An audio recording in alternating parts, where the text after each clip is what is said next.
No soy originaria de la Ciudad de México. Tenía muchas ganas de visitar esa ciudad.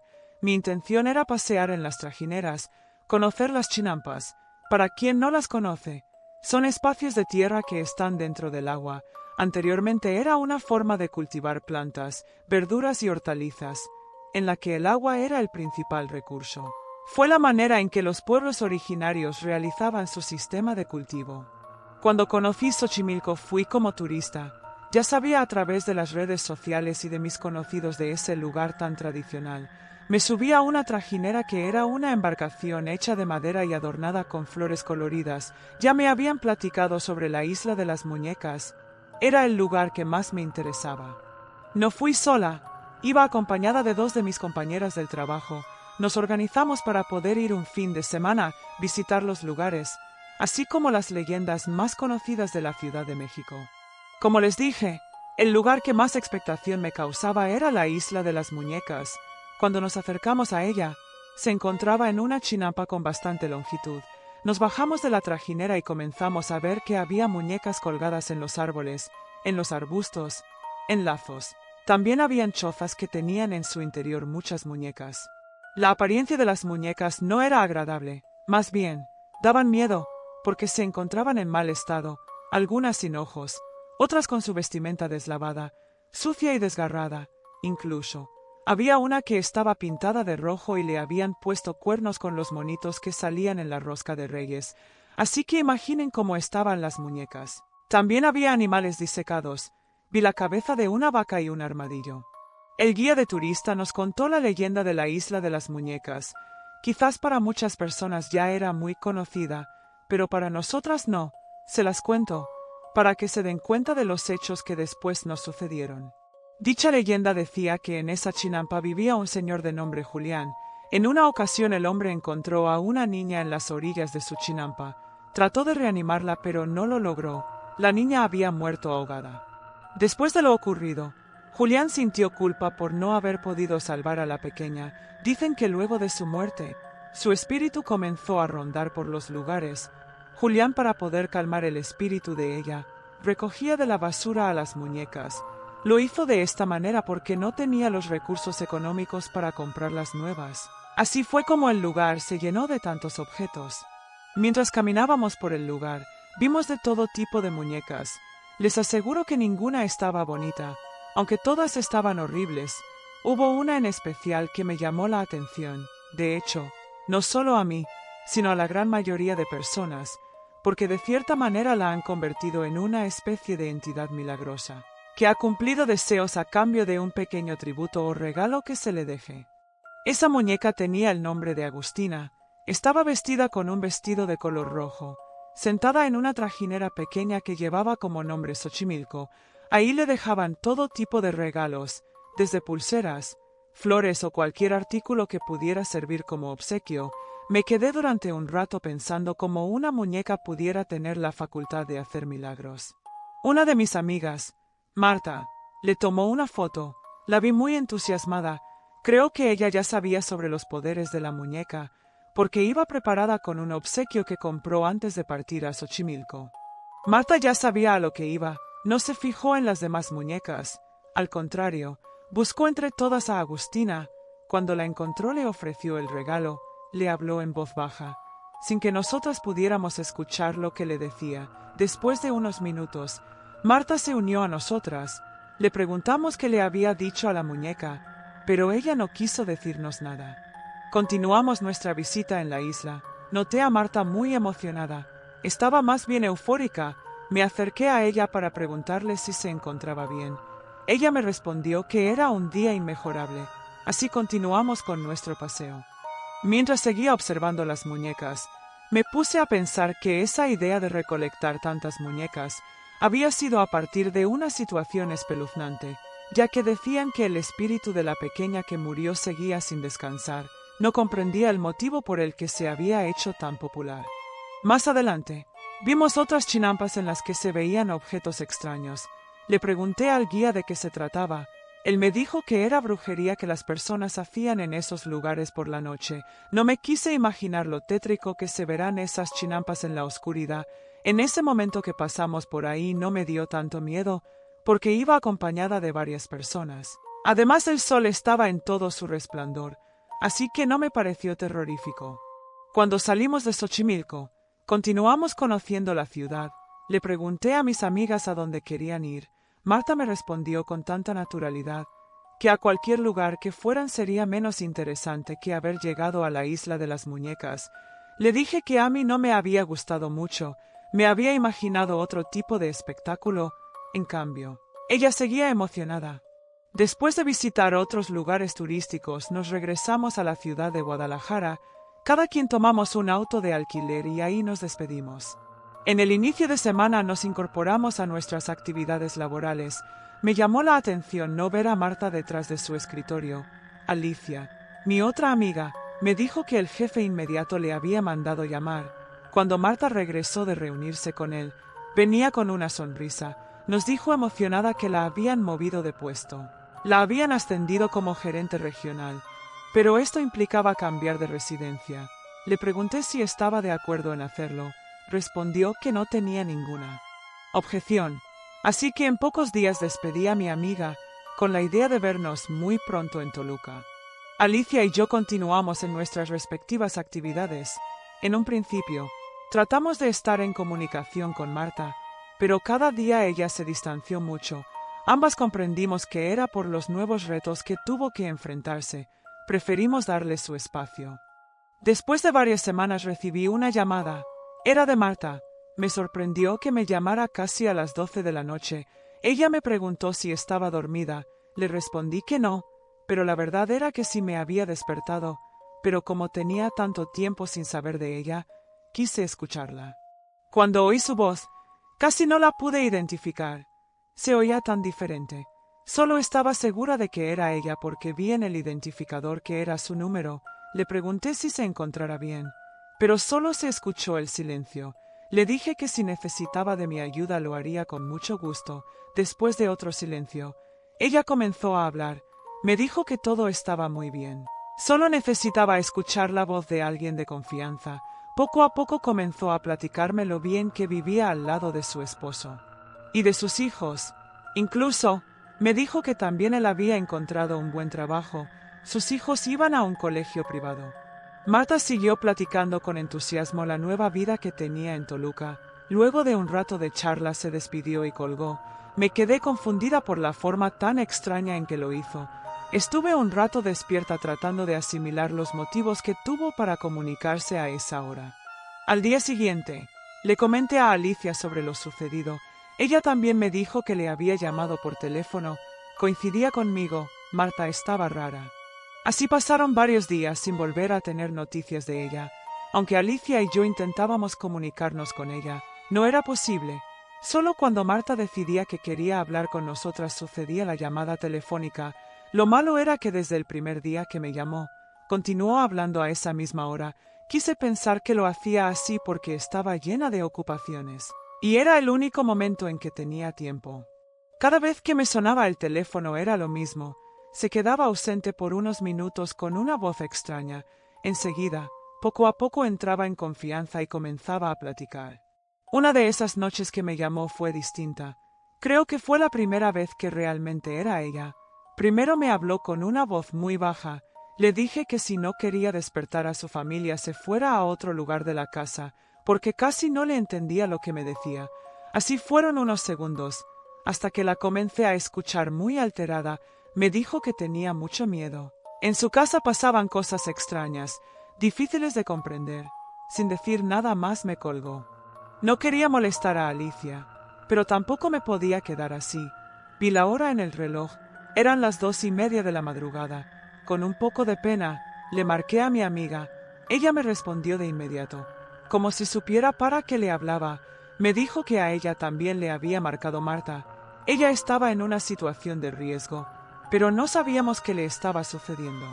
Al día siguiente era miércoles.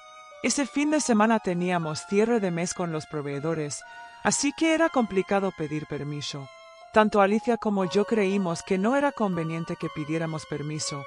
Nos tendríamos que esperar hasta el fin de semana para ir a visitar a Marta, porque las dos nos habíamos quedado con dudas sobre su estado real.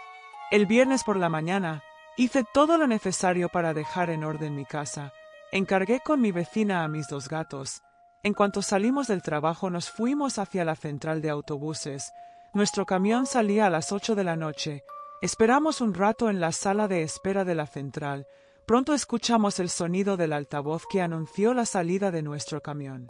Alicia y yo nos sentíamos contentas por viajar de nuevo juntas, porque no lo habíamos hecho desde que fuimos a la Ciudad de México, aunque ahora las condiciones eran completamente distintas. Charlamos durante un rato, tratando de identificar cuál podría ser la posible situación de riesgo en la que se encontraba nuestra amiga. Las dos estuvimos de acuerdo que quizás había maltrato por parte de su esposo. Durante el trayecto del viaje hubo un momento en que Alicia se quedó dormida. Traté de poner una película, pero no me gustó ninguna. Moví la cortina de la ventana para poder ver hacia el exterior. Escuché un ruido extraño, como si el autobús hubiese pisado algo grande. El chofer se detuvo. Nos avisó que iba a revisar de qué se trataba. Enseguida subió para decirnos que una de las llantas estaba ponchada. Nos dijo que alcanzó a ver un animal salvaje que intentaba cruzar la carretera. Cuando lo vio trató de evitarlo, pero fue imposible evitar atropellarlo. Por desgracia, había muerto. Le dije al chofer que era necesario mover al animal de la carretera, para que no fuera destruido por completo por los demás automóviles. Él estuvo de acuerdo. Otro de los pasajeros se ofreció a ayudarlo. Lo pusieron a un lado del acotamiento. El animal era bastante grande, por eso se había sentido el impacto tan fuerte. Era un extraño animal salvaje, que tenía grandes colmillos. Su pelaje era grueso de color negro, muy oscuro. Cuando uno de los pasajeros levantó una de sus patas, tenía unas garras muy grandes. No fue posible saber de qué tipo de animal se trataba. Los 2 hombres lo dejaron a un lado de la carretera, cambiaron la llanta ponchada y proseguimos nuestro viaje. Sin embargo, nos llevó algo de tiempo el cambio de la llanta, lo que provocó que el viaje se retrasara y llegáramos más tarde de lo esperado. Llegamos a Toluca después de las 2 de la mañana. Pedimos un taxi que nos llevara al hotel en el que nos hospedaríamos. Dejamos las maletas. Solo las abrimos para ponernos nuestra ropa de noche. Le dije que podíamos dormir un poco antes de ir a la casa de Marta. Creo que apenas comenzábamos a dormir cuando sonó mi teléfono. La primera persona que llegó a mi mente fue Marta. En efecto, era ella. Esta vez, me dijo que tenía miedo. Le dije que si se sentía amenazada que hablara al número de emergencia. Me dijo en un tono muy bajo que ese tipo de apoyo ellos no lo podían dar. Ella necesitaba a alguien más, y colgó el teléfono. No sabíamos qué hacer. Le dije a Alicia que era necesario que fuéramos a su casa. El motivo de estar ahí era precisamente para apoyarla, así que nos cambiamos de nuevo y pedimos un auto para que nos recogiera. Cuando llegamos a la colonia en la que ella vivía, era un coto privado. Tuvimos que llamar a Marta para decirle que nos abriera la reja eléctrica. La casa estaba hasta el final en completa oscuridad. Apenas íbamos a tocar la puerta, cuando ella la abrió y nos hizo la señal de que guardáramos silencio. Caí en la cuenta de que no quería despertar a su familia. Encendí la luz del celular porque casi tumbé una lámpara de pie que estaba en la sala. Fue cuando pude ver a Marta. Había bajado de peso dramáticamente. Su aspecto era desaliñado y ojeroso. No quise hacerle ningún comentario. Antes de que le quisiéramos decir algo, de nuevo ella hizo la señal de que nos calláramos. Ahí fue cuando noté la condición mental de mi amiga. Sentí tristeza de haber dejado pasar el tiempo sin buscarla. La abracé y le dije que todo iba a estar bien. Para eso habíamos ido, para ayudarla. Le pregunté sobre su esposo. Íbamos a necesitar el apoyo de él para llevarla a una clínica, porque no sabíamos si tenía una enfermedad física, mental o algún tipo de adicción. Marta me respondió que su esposo la había dejado. Como a él le estaba yendo muy bien económicamente, la había dejado por una mujer más joven que ella. Marta no contaba con una red de apoyo en su nueva residencia. Enseguida le pregunté por sus 2 pequeños. Creo que ahí encontré el punto débil de ella, la causa de todos sus problemas, porque se puso a llorar de una manera desgarradora. Tratamos de hacerla sentir bien, diciéndole que nos íbamos a quedar con ella o a regresarnos juntas en caso de ser necesario. Marta se dejó abrazar, pero de repente tuvo un cambio repentino. Se puso a buscar por todas partes. Movió la televisión. Debajo de los cuadros. Se subió a un banco para buscar arriba del cristalero. La agarré y le dije que se tranquilizara. Le pregunté dónde estaban sus hijos. Me apuntó con su dedo en una de las habitaciones, en la parte de arriba. Le dije que íbamos a subir. Ella se me quedó viendo con cara de terror. Me dijo que no lo hiciera y se fue a esconder detrás de un sillón. Le dije a Alicia que se quedara con ella. Yo subiría para ver cómo estaban los pequeños. La casa era grande y elegante. Las escaleras eran anchas. Comencé a subir mientras la madera crujía. Cuando estuve en la parte superior, comencé a oler algo fétido. Fue necesario que me cubriera la nariz, porque el tufo era muy fuerte. Conforme avancé hacia una de las habitaciones, una de ellas era la que tenía el olor más persistente. Al abrir la puerta de la habitación, me encontré con una escena macabra. Ahí estaban los dos hijos de Marta. Aparentemente dormían. Me acerqué a los niños. Los dos estaban pálidos. El más pequeño, en cuanto me vio, se abalanzó sobre de mí. Me dijo que ya no quería estar ahí. Le tenía mucho miedo a ella. Pensé que era a su madre. Lo abracé y le dije que todo estaría bien. No me iría de ahí sin él. Enseguida despertó la niña, también me abrazó. Ella también me dijo que tenía mucho miedo, porque si no jugaban con ella a lo que decía se enojaba mucho, pero no querían hacer lo que les pedía, porque no era bueno. Abracé a la niña y tomé de la mano al pequeño Abraham. Le dije que ya no tuviera miedo. Su madre nunca los iba a dañar. Ella los quería mucho. Simplemente estaba enferma. Después de que fuera al médico y tomara sus medicamentos, todo cambiaría. La niña se me abrazó al cuello y se puso a llorar. Ocultó su cara en mi pecho. El pequeño Abraham me dijo que no era a su mamá a quien le tenían miedo, era a ella, y apuntó hacia una esquina de la habitación. La recámara estaba iluminada por una pequeña lámpara con luz ámbar. Era tan tenue que apenas podía distinguir algo al fondo de la habitación. Le acaricié la cabeza a la pequeña, mientras le decía que ahí no había nadie. Estaba a punto de salir de la habitación, cuando la niña comenzó a llorar apuntando hacia el mismo lugar. No pude ver de qué se trataba, porque en ese mismo instante Marta comenzó a gritar, así que salí corriendo del lugar, con los dos pequeños conmigo. Bajé las escaleras con lentitud. No quería lastimar a ninguno de los niños. Abajo, Marta gritaba, mientras Alicia trataba de tranquilizarla, pero los gritos no cesaron. Gritaba al mismo tiempo que se cubría los oídos con sus manos, como intentando no escuchar nada, pero no se escuchaba ningún ruido. Le dije a Alicia que era necesario irnos de ese lugar. Le dije que pidiera un auto. Mientras recogía lo necesario para Marta y los pequeños, quise dejar a la niña sobre el sillón, para juntar lo indispensable e irnos del lugar. Pero la pequeña también comenzó a gritar y a llorar. Mientras apuntaba hacia la cocina, al fondo solo había oscuridad. Pero pude percibir dos ojos que destellaban. Pensé que podrían ser los de un perro, porque parecía que era de estatura baja. Yo no quise entrar para ver de qué se trataba, ya ni siquiera recogí ninguna pertenencia. Salimos del lugar. Marta se oponía a irse de la casa. Entre sus gritos y su histeria, solo alcancé a distinguir que si lo hacía ella o alguno de sus pequeños iban a morir. No le tomé importancia a su comentario, porque creí que era parte del proceso psicótico que tenía. Solo agarré las llaves para poder salir de la casa. El auto de alquiler estaba afuera de la cerca eléctrica. Alicia jalaba a Marta para que no se regresara, mientras que yo iba con los pequeños. Hubo un instante en que Marta se le soltó a Alicia. Intentó regresar a la casa. Cuando vi la fuerza que tuvo para soltarse, dejé a los pequeños sentados en la banqueta. Les dije que no se movieran de ahí. Entre Alicia y yo pudimos controlar a Marta. Para eso, ya varios de los vecinos se habían despertado. Salieron de sus casas para ver lo que sucedía. Pudimos calmar a Marta y abrir la reja. Agarré a los niños y nos dispusimos a salir. Cuando nos subimos al auto e íbamos hacia el hotel, respiré aliviada. Sentí que algo malo se había quedado atrás. Nos confiamos en que todo estaría bien. En un abrir y cerrar de ojos, Marta abrió la puerta del auto y se salió. En ese momento iba un auto del otro carril. El coche le pasó las llantas por la cabeza de mi amiga. Murió instantáneamente. Fueron tantas cosas en tan poco tiempo, que hasta ahora no he podido procesar lo que ocurrió. Mi amiga murió, pero por lo que dice el pequeño Abraham, todo comenzó a ocurrir por la presencia maligna de una niña pequeña. Era de menor estatura que los dos pequeños.